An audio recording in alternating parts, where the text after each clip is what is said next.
bring the band in. Woo! Well, all right. Yeah.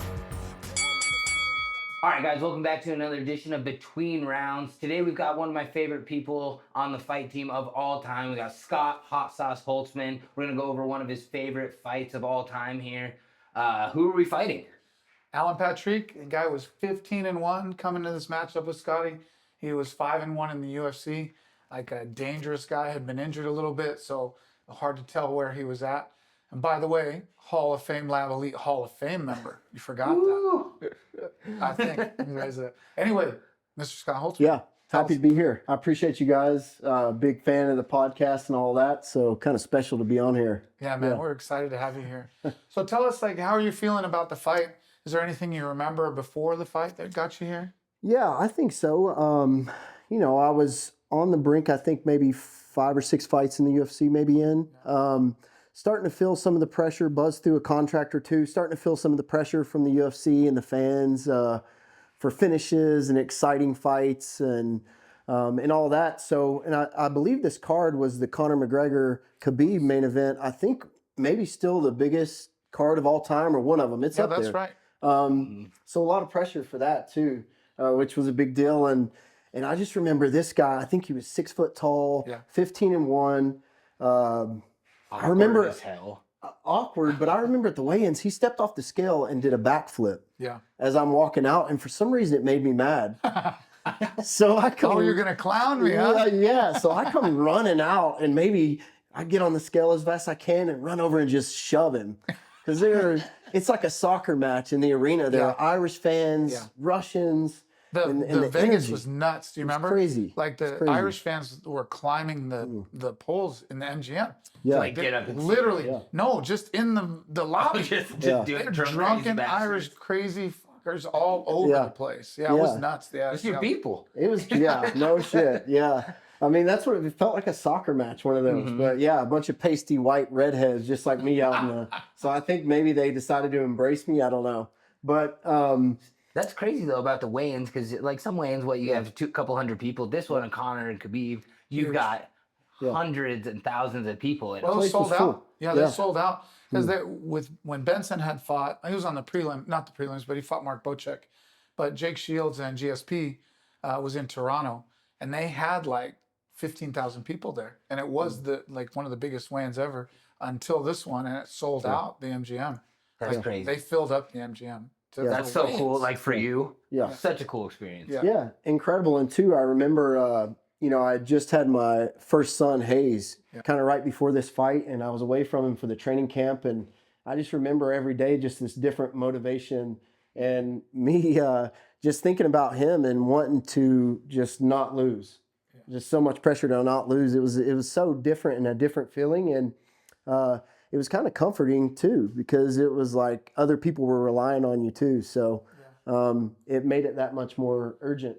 You know what I think about when I think about that is the Airbnb you had, and just how great that fight day warm up was. You know, like you were hitting on all cylinders. You were very dialed in. And I remember I was sitting out of the side of the Octagon, and just like, man, this is pretty good. And you came up to me and you're like, what do I need to do? I was like, I real quick just got in there and got busy, but you were doing it, you know? Yeah. And having Uncle Jeff there, what a great coach he is. And Ben, who's been a long time, you know, just I thought the whole atmosphere that day was perfect. It just really didn't get any better. Yeah, and you know, that kind of stemmed to before this camp, and I don't know if it was from having my son or what, but I made a new commitment to myself to do more. I wanted to figure out how to be the best in the world at everything. So I took, you know, a new approach. I took my mobility more serious, my recovery, visualization, breathing. I tried to do the whole thing. So I would come practice 2-3 times a day at the lab, Premier Fitness, and I would go home, and I'd get home at 6-7 at night, and I would spend another 2 hours working too. I'd do breathing, mobility, stretching, visualization, cold tub. That's when you just started working with like Brandon, right? I've been with him for since a I little bit. got into the UFC, but I really started taking the breathing more seriously, and then the mobility recovery at night too, just on my own, and just took it like a full-time job. And I think it paid off in the fight. I was just going to say that. Well, the results speak for themselves. Yeah. Because that's as sharp as I ever saw you in the ring, and you have great performances the whole time. I never thought you had a bad one. And so to hear you say that makes sense. Well, you want to dive into it? Yeah, Let's do get it. going. Hopefully I win. I think Well, we'll see. I have My confidence. palms are sweaty. Out of Knoxville, Tennessee, Scott Hot Sauce Holtzman. What do you think? Do you feel anything when Buffer announces you? Yeah, I think so. I think the first couple fights a little odd, but after that, you're kind of on autopilot.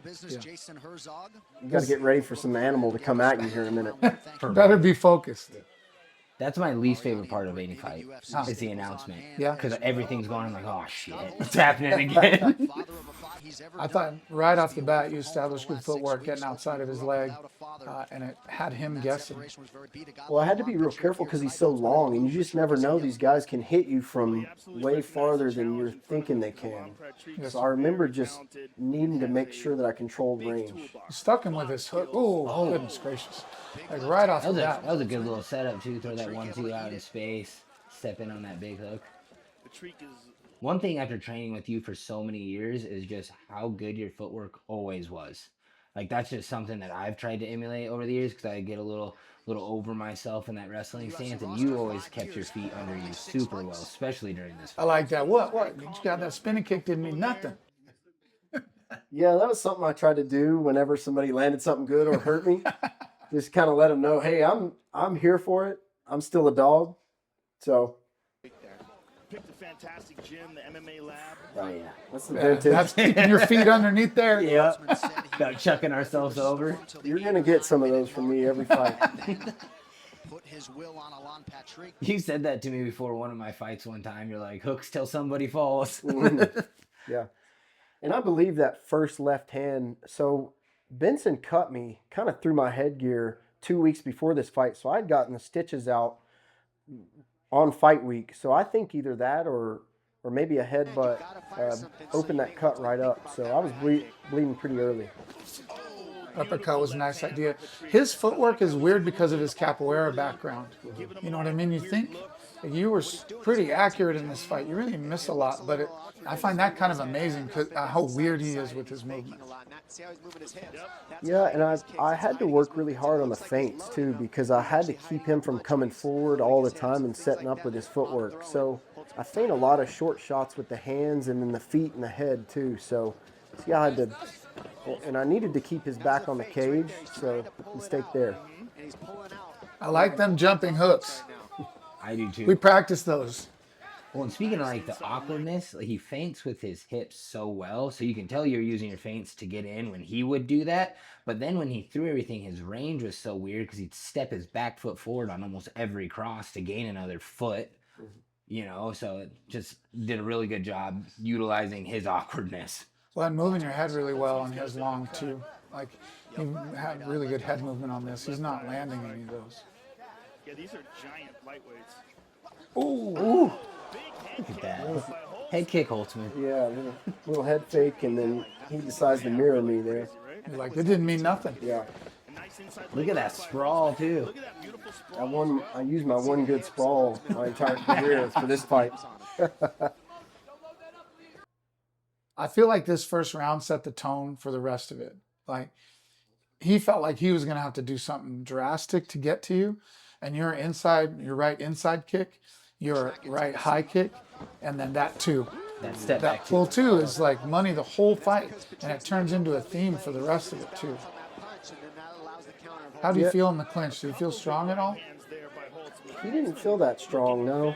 No, I remembered being just ultra relaxed no matter where we were, and just like I had such a good sense of the range, and I just think we did a really good job on the prep. That little shoulder check right there, little vintage Benson. Great start for the plus 215 underdog Scott Holtzman here tonight. Well, he's had some real good experience so far. And that thing when it missed, which wasn't very often, was just barely. Drew Dober.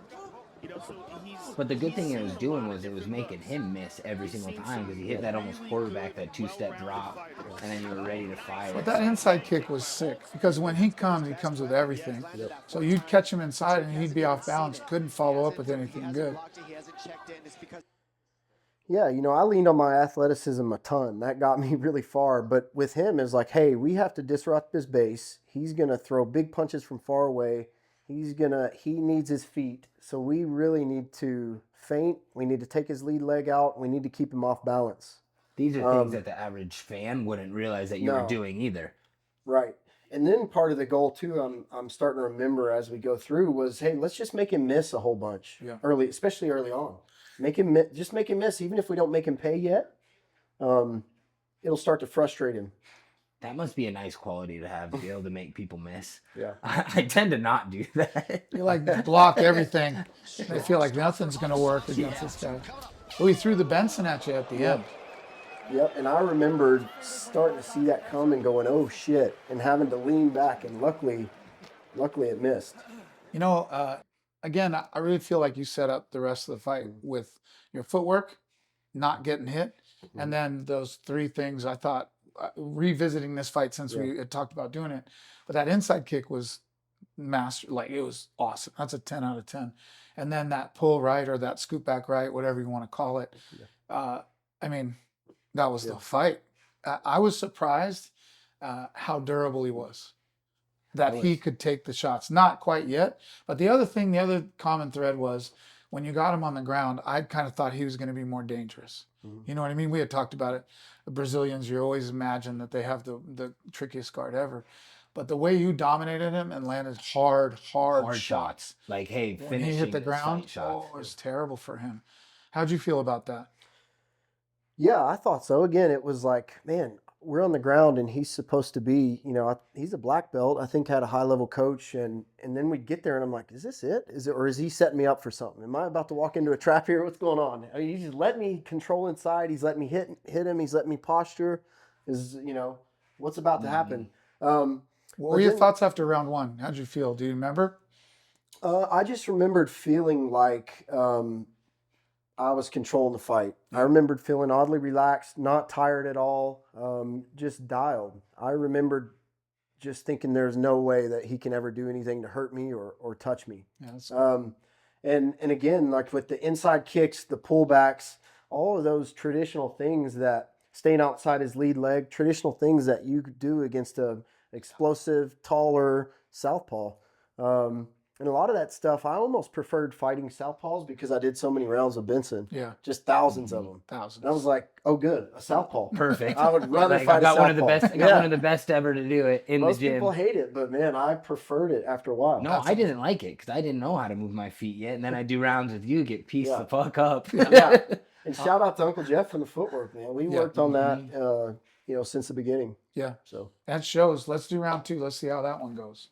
And I remember talking to him from across the corner, just calling him on, and he's shaking his head, and you can see me kind of talking there. And I'm just saying, hey, bring it, bitch. Let's see what you're made of. And that was just the game within the game for me. John Crouch, who runs the lab in Glendale, Well, you always liked that. One of my favorite sayings that you ever had. We were in the middle of we ate one right left hand. Yep, we did. But see that right high kick again though. You were standing in the hallway, and I don't remember what fight it was, but you're pacing back and forth. We're waiting to go out, and you look back and you said, "Let's find out, boys. Let's find out." Still gives me chills to think about it. It just gave me chills. Yeah, and That's awesome. I think about it all the time, and that attitude that you had, like, let's figure this shit out right now. Another inside kick. Boy, what great wrestling responses you had here too. But I love that. Down too, just big dicking them right there. Yeah, let's pause that, talk about that little spot. So I remembered in my extra work, kind of after sparring, and I remembered having guys, and I remember Vince Arredondo helped me.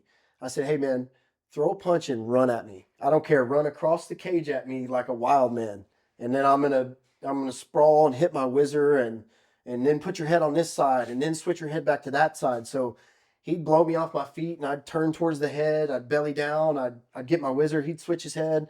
I'd hit my hip, switch the other way, and turn towards the head. So I did, it feels like 1,000 reps on a guy just running at me. Yeah. And that helped me a ton there. I hit my hips, switch, turn towards the head, whizzer. Well, that was nice because he had you one Yeah. direction and you turned 2 times and got Right. slipped Well, right out of it's, it. it's what we've hit. This as one of our like trademarks at the lab. Like, hey, you're tired on a Tuesday. They're all right. 20 get-ups off the double leg, turn the head, post down. You know, it's just got to be so ingrained in your head after spending so many camps. Yeah, that was sick. Really good. Moving awkwardly. When I was I did always remember that though, sparring with you. When I think I'd landed something, you give me the like, all right, motherfucker, and then I'd be like, oh shit, I'm getting my ass beat now. You know, earlier in the fight, I feel like we were slipping that too a little bit better. Do you feel like you're just being more aggressive here and then maybe not moving as much? Or do you think it's just part of the fight, him being tricky and long? I think it's a little bit of both. As right the hand fight again. goes and you start to gain confidence, sometimes that can get you in trouble. And I think it got me in trouble. I started getting comfortable in the fire, like, oh, this guy can't hurt me. Let's see how good that slip was there on that too. I just wondered, because he's so long and like he comes from such, like he'll jump into things so far. It can be kind of not your conventional feeling, you know? No, he kind of got on me quicker a few times than I thought he would. So it surprised me. He's Well, he pretty would explosive. dance. Yeah, he would dance around. Like right now, he hasn't thrown a punch in 30 seconds, and then he would just explode into those big ones. Boy, every time he tried to throw just a 2, you'd pull back and drill him every single time. I don't know how many times that happened. Look at that inside trip. Set up that double. Oh, he's on those hips. This is it.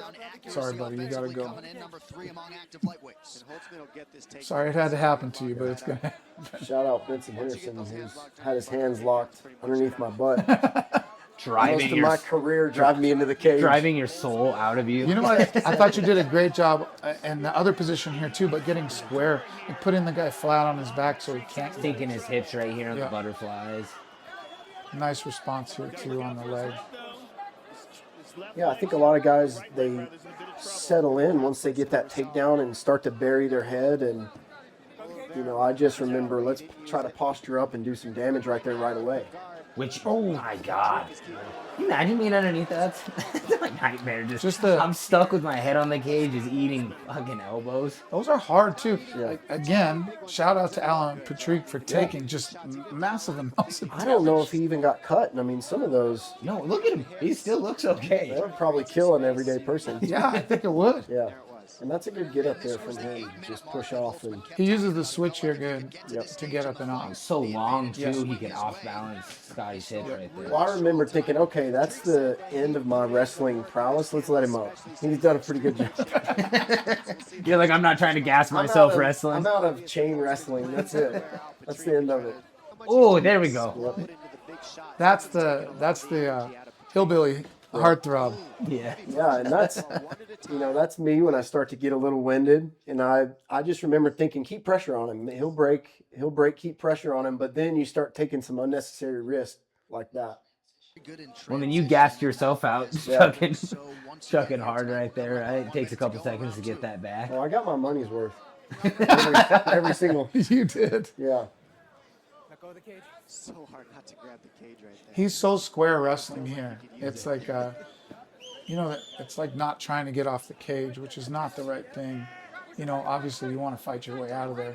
But he wasn't winning in space either. No, Right? no, he wasn't winning anywhere. The battle in space was hard for him. So But even just watching this, I just reflect back on Scott's career. What a good student he is, right? Because all these little things, I've like been with him when we've learned these in practice, right? Get that head underneath the chin, drive your lead leg in and stuff. And he was doing a great job of that.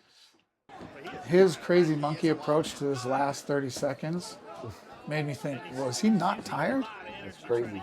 He just kept coming. Yeah, like Yeah. just running at you, grabbing and wrestling and throwing and none of it very good. Really entertaining. You hit him with the little donkey punch right Yeah, there. something. You just got to get something through there. I don't want to go through it right now. I like right here what you guys do because this is just vintage coach, and then you understand where you're at and listening. Just you need to relax your arms. Yeah, using the cut, man. You know, I do want to bring up his durability in terms of your nicknames. Yeah. Remember the nickname Oh story? yeah. Oh yeah. You gotta tell Many him. drunken nights trying to figure out nicknames with college friends. Tell me the possibilities again. Well, the very first nickname unofficially was Pillow Hands Holtzman. And that's what I'm wondering Yep. about his durability. Well, I'm wondering if those two things are coming together. let's just say it. There was some argument for it. Like it could it held true in a lot of fights. I was thinking about Roger Carroll when I was Yeah. doing some homework. Remember Yeah. that leprechaun? Oh, I man. swear you hit him. Wasn't his name the leprechaun? Leprechaun. Yep. Yeah. And I watched that fight because it was before kind of early in your involvement in the lab, like first couple of fights. And man, you hit that guy with everything. Everything. Yeah. Do you remember that? I remember, and that's still to this day, all the UFC fights. That's the most sore I've ever been from that hitting him. fight. Your From hands hitting probably him. hurt bad, huh? I whooped his ass for 5 entire rounds. Yes. I had ended up with a hand surgery after that. My knees, elbows, hands, all. I tried to get on the mat 3 months later, hit the mat on my knees, and had to roll over. And, Start playing guard. not ready yet. Yeah, That's the so, worst beating I ever saw anybody take, Bad. and then just be fine with it. Yeah. Like at the end of the fight, he was in a bar somewhere drinking yeah. beer with his boys. Yeah. I think I had him. If there were 6 rounds, I could have got him. Yeah. I couldn't even fucking finish me. He reminds me, like I was thinking about the South Park one. I didn't hear no bell. Yeah. He just Yeah. keeps going. and keeps Randy going. just getting his ass Well, beat. And you can hear it on that video, I believe. Uncle Jeff's yelling at the ref. He says, "Stop the fight. What are you doing?" And the ref goes, I know. But he's like, Starts but he's arguing- still going. He Yeah. argues with Jeff back to him in the corner and then doesn't stop the fight. And I'm kind of like, yeah, stop the fight. And I'm just throwing Yeah. hell. I mean, it's Everything. dead guy there, literally. Everything. Oh man. All right, let's go to round 3.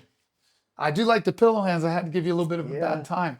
And the jumping punches are the hillbilly heartthrob one. So I think all 3 nicknames are in this. Hillbilly heartthrob. I can't believe that one didn't stay. Yeah, well, that's just a testament to how bad I wanted to hit people. I was willing to run and jump through the air and slap somebody in the face. Whatever it takes. Yeah. See, now I'm still yelling at him between rounds, and that's just the gamesmanship, and he didn't like it either, which, you know, Good. yeah. There's that right kick. I think that was close to being it. You And look throw at your that thing up footwork. there quick. Your footwork's still going strong in the 3rd round. It's awesome. Were you feeling like you wanted to try to go for a finish here? Or you No. didn't care? No, I just want to keep beating his ass. I was having so much fun. I was just beating his ass everywhere, and I think at this point I had settled in to be like, all right, here's another 15-minute fight. I'm going to whoop his ass bad for 15 There's minutes. that right hand again. And then we slipped it again. Yeah. Well, there it was. If he came another step, he Yeah. was going to eat the right hand right there. See, even late, I'm like, all right, I need to leave because I don't know what's coming when he runs at me. He could come flying through the air and hit me.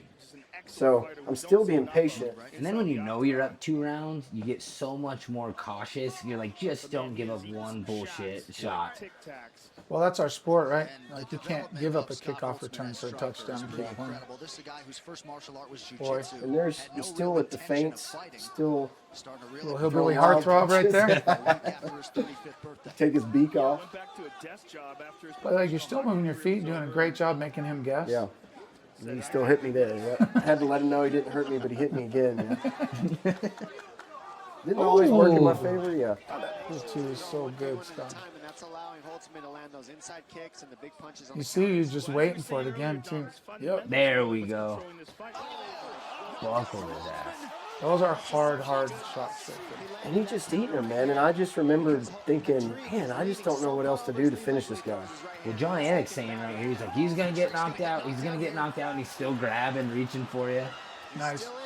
You know what I was really impressed with is your jiu-jitsu here, too. Because he keeps going, and you could have just gone crazy and let him back up. Yep. And you controlling these positions, being patient in these is really, really good stuff. Well, I think I was surprised definitely on the ground here. He may not have known where he was, but I was like, is he just going to let me elbow him? Because I'll throw one and I'll kind of hold up for a minute, and then I'll finish. See, I'm like, he's just letting me control. Yeah, see, I now remember I that think he being a doesn't good. really know That was where a he's good at. hip escape. He It kind was. of rolled with it and bucked me off. It was good. This guard pass is nice, though. He throws up this triangle, I think. After the next for Scott Holtzman, trying to put the Which finishing made me touches think on he was what still was there, his win. honestly. I was kind of surprised because I thought it was over. Yeah. And then he throws up, I think this is a triangle here. His output hasn't waned one bit, striking Patrick 101 Body and head. 19. Oh, yep. Look at your memory, coach. Well, look at the jiu-jitsu here, though. The hips, right, into the guard pass.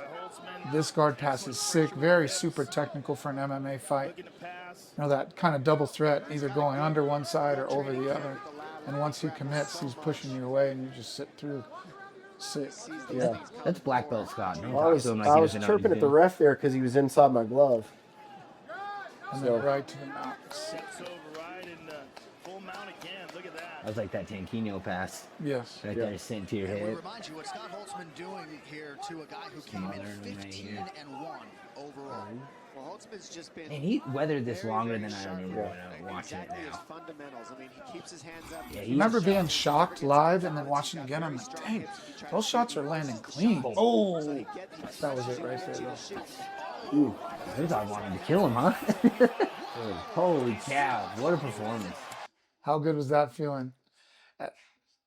What are you thinking right here? That was I mean, I'm just, I didn't think the finish was coming. I had, just assumed that it was going to be another 15-minute fight. So when that finish came, I don't know. I just remember being so relieved because there was a lot of pressure on this fight from the fight before. I fought a guy named Daryl Horcher, and I took him down, controlled him, grappled him to death, 15-minute decision. And everybody hated me for it.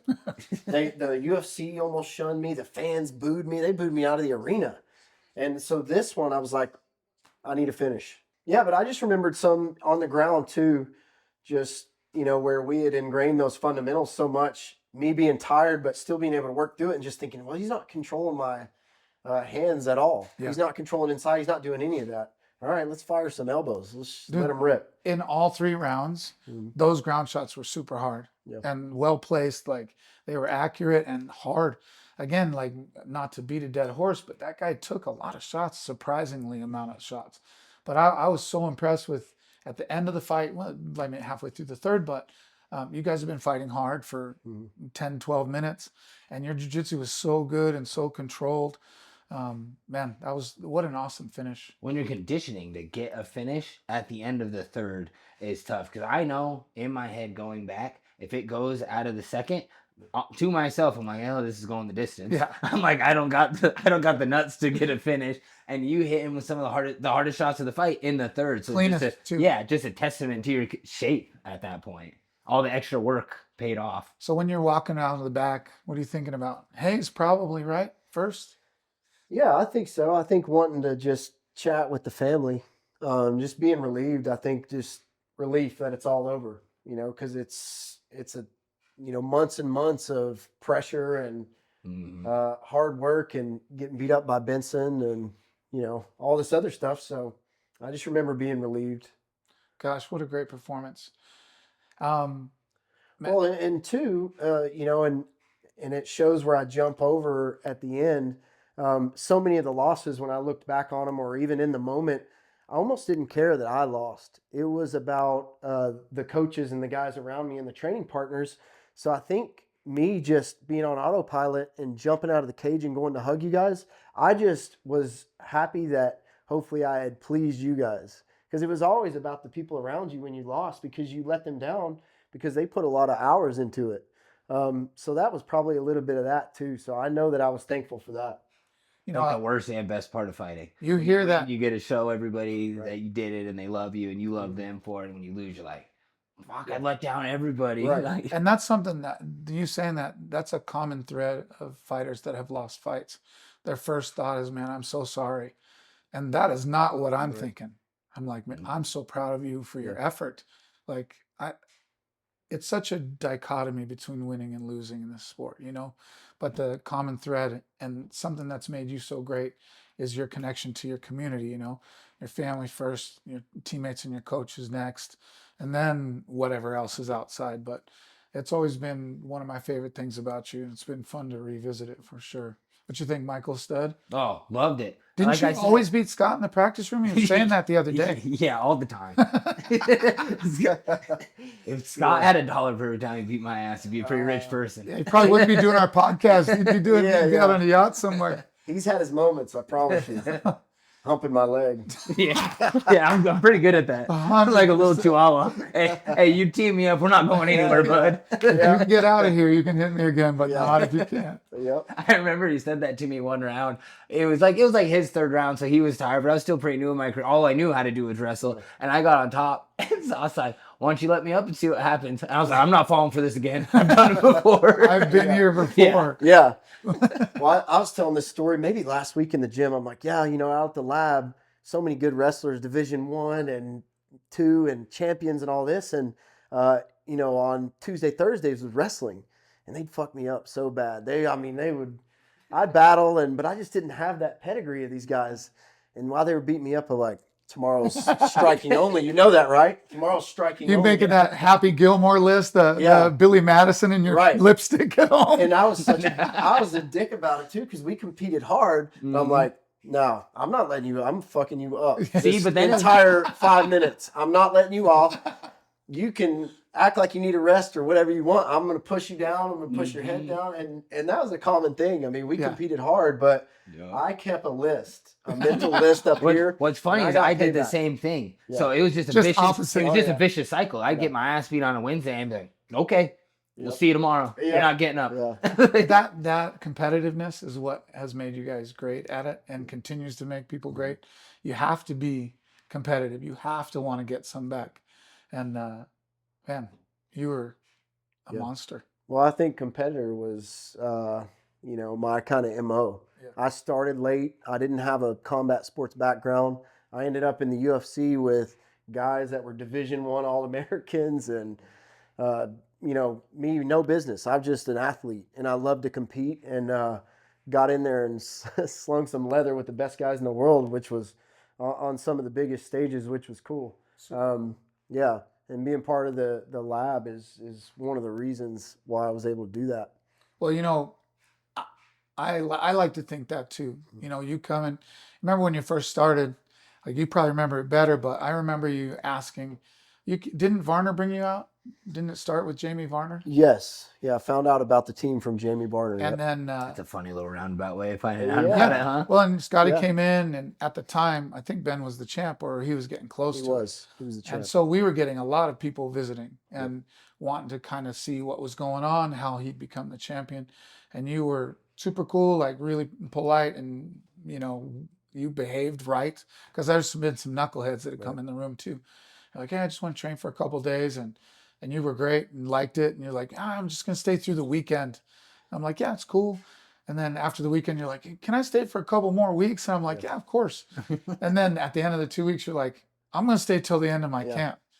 And I fell in love with you, and I remember you just spending months and months, and you not only I think it helped you be better, but you made our team better. You made the whole culture better. I think that's an important part of it, is that every person that's involved in it makes it stronger. And you certainly did that. You're in the Hall of Fame there, and that's not Somehow. for me. That's not not somehow. Not somehow. That's Absolutely. an earned spot right there. And that's an important thing for me, and that's something I'll always carry with me about you. Well, I appreciate that. And going back to this fight and then my entire career too. And when I showed up that time, I remember it was such an odd feeling, because I got my ass whooped for a few days, and went in there with Benson, and I remembered early on asking Crouch, hey, are you mad at me? What's going on here?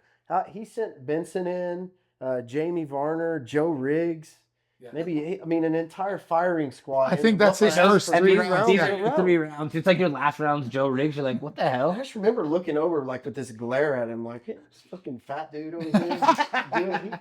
Did I do something wrong? No.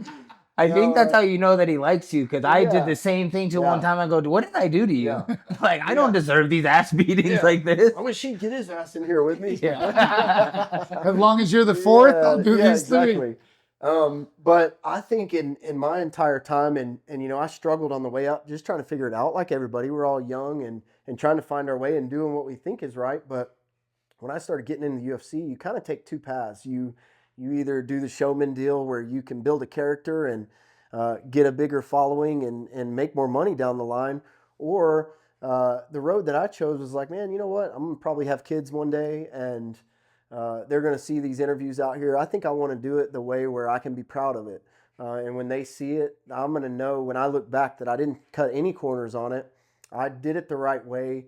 I tried to put myself in a position to win and be the best in the world at every little single thing, not just when I was on the mat, not just in the octagon, but, nutrition and mobility and breath work and visualization. And that way, when I'm done with my career, I can rest easy. Like I know that I didn't leave any stones unturned. So largely, I feel good about it. Yeah. Like we were saying off camera, was you wish you could have one or two positions back every fight that you win or lose. And those haunt you forever. And those losses you can never get back, and they haunt you. But I guess when you step back from it and you look at it from far away, if you're somebody else, you're like, you know what, man, you fought the best dudes in the world. Yeah, you're doing this. These at the dudes weren't highest level. slouches. Well, and they're doing the same thing you're doing. Right. Like right. they're trying to achieve the same thing, and they're Yeah. doing the extra work. Some of Yep. them, and the guys that do, that's who you end up facing at the top. Yep. And our sport, there's got to be one guy that wins and one guy that loses. Right. The only people that don't lose are the people that don't step in the ring. Yeah. Those are those are true. usually the loudest critics. So. Yeah. Hey man, thank you. Yeah. We Thank love you. you. You're Appreciate the best. you. Yeah, I've really enjoyed this. Yeah, it was awesome having you on the show, man. Yeah. Thank you guys. Big fan of the show. So that's it for us. Scott Hot Sauce, Pillow Hands, Hillbilly Heartthrob, Holtzman. And I will see you next time. Thank you.